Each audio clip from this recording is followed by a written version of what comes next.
and talk about the airdrop, because I think last time it wasn't live yet when we talked. Yeah. But now it's here. I think there's like several missions you have to do, right? Yes. So how does that work? So we had the first airdrop February 21st, 2022.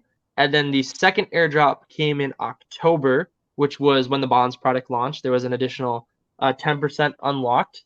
And the final 70%, the final unlock, is coming in early May with the launch of Shade staking. Another really cool part of kind of this big moment is that D-Shade will be coming shortly afterwards, which is the staking derivative version of Shade as a token, which is really cool.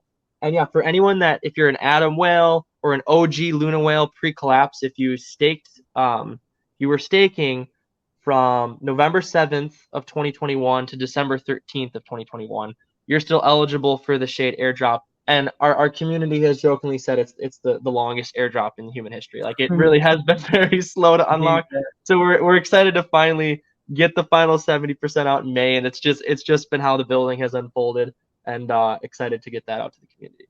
I think it's between you, Omniflix, and Passage. Like, those are three airdrops. Like, where the products are live, like Omniflix and Passage Chain are live, but we're still waiting for the airdrop. Yep. But so you said early May, and right now you can claim up to 30% of the airdrop, right? So does it mean when staking goes live, you can claim 70%, or? Yep, the full 70. We actually originally had tasks tied to Shade Lend and Shadeswap, but the kind of globally distributed engineers, when it was added in there in the final like month leading up, and then for security reasons, there was enough complexity tied to it that the code actually got removed. So it was literally put in and then taken out, just because we felt security wise it didn't have like the proper time. And staking as a task is like the most simple airdrop to kind of set up.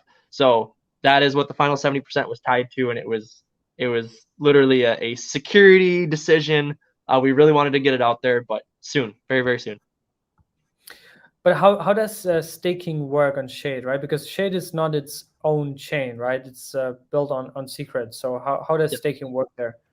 So this is actually like a really interesting mental exercise to do. So if you're staking on a layer 1, essentially protects all of the distributed ledgers, right? So like, you're ensuring that a 51% attack can't happen so that someone says Cito moved money to Carter, right? And and L1 is protecting everyone's wallets, everyone's ledgers. So app chain staking is protecting a single ledger. It's protecting essentially the ledger of the protocol where all the treasury is stored. So you still need, if you have governance and you're an app, you still need staking to protect against 51% attacks. The difference is you're just protecting one account instead of like all of the accounts. So that's why staking exists for Shade. And there'll also be really interesting governance over the various apps. So there's going to be something called assemblies, which are essentially different subsets of multi-sigs that community members will have regular occurring elections for.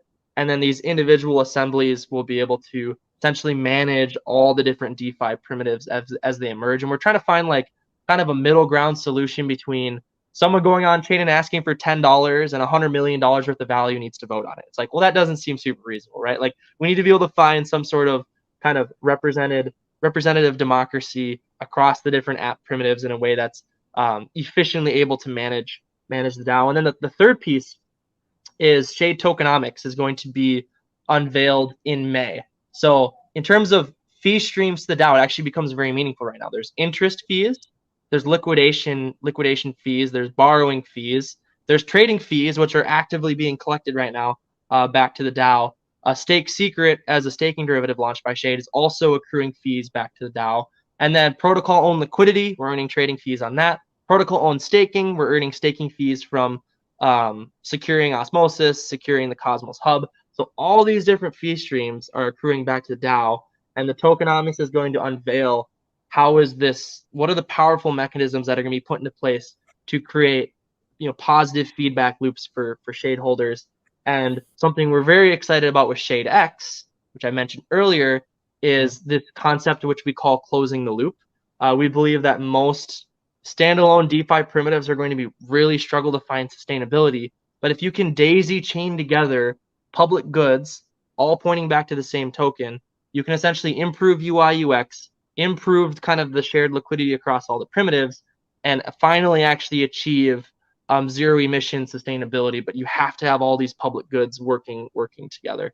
And it's a concept that I guess once again, it's a Cito podcast, so I'll tease the terms here. I'm sure the marketing guys will be upset at me, but it's a concept that we call meta engine, and we'll be sharing more about that in May. Yeah.